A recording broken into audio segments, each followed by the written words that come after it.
Assalamualaikum warahmatullahi wabarakatuh. Saya Maisarah dari Prodi Biologi Fakultas Sains dan Teknologi Universitas Islam Negeri Araniri Banda Aceh. Pada kesempatan kali ini saya akan mencoba menjawab beberapa pertanyaan dari Bapak Ilham Zulfahmi MSI. Ini merupakan ujian tengah semester yang diadakan oleh Bapak sendiri di mata kuliah Ekologi Perairan.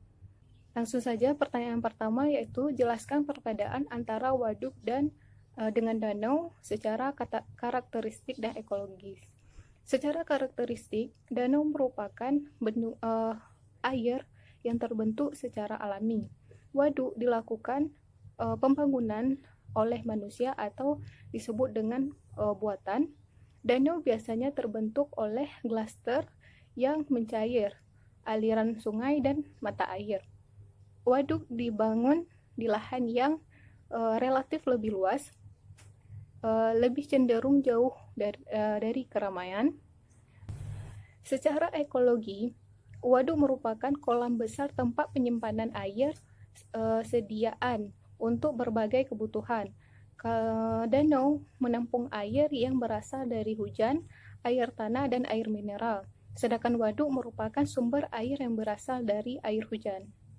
Pertanyaan yang kedua, sungai terdiri dari 3 bagian besar, yaitu bagian hilir, badan sungai, dan hulu. Apakah ketiga bagian tersebut memiliki ekosistem yang sama? Jika tidak, mengapa?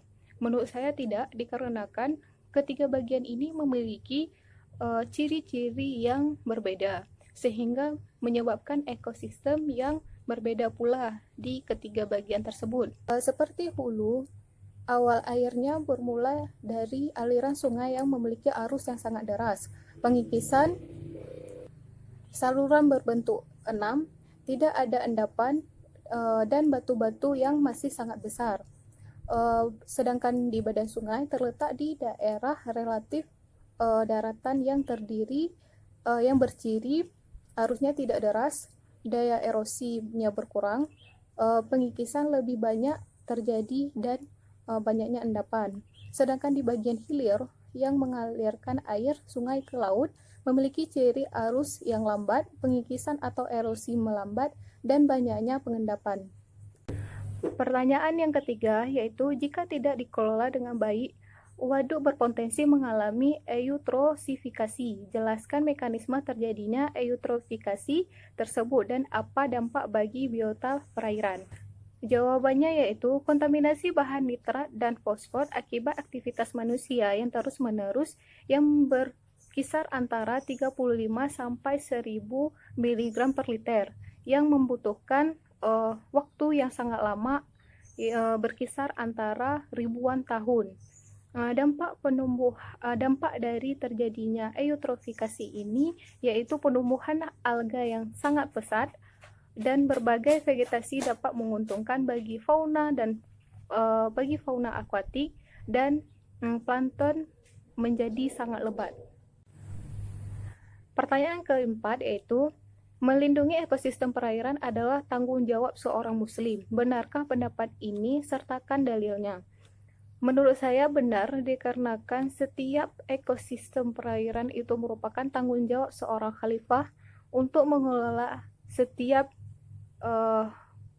biota yang ada di sana untuk digunakan sebaik-baiknya supaya tidak terjadinya bencana alam dan dapat digunakan bagi manusia seperlunya saja sehingga bisa tersedia bagi anak cucu seterusnya.